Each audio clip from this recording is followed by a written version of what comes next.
অদ্ভুত অচলায়তন ভেঙে বৃষ্টিবহুল নগর সভ্যতায় এক আঁঠু জল কোথাও কোথাও কাদায় সয়লাব, তবুও ত্যাগের মহিমায় কোরবানের নিমিত্তে ছুটে যাচ্ছে মহতী মুসলিম।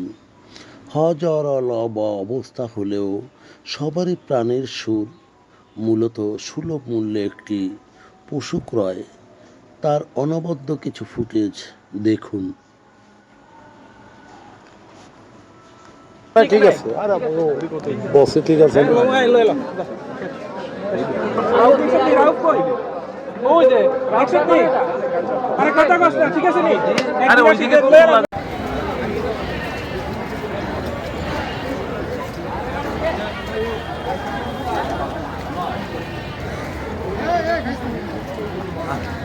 এটা মিশান কত?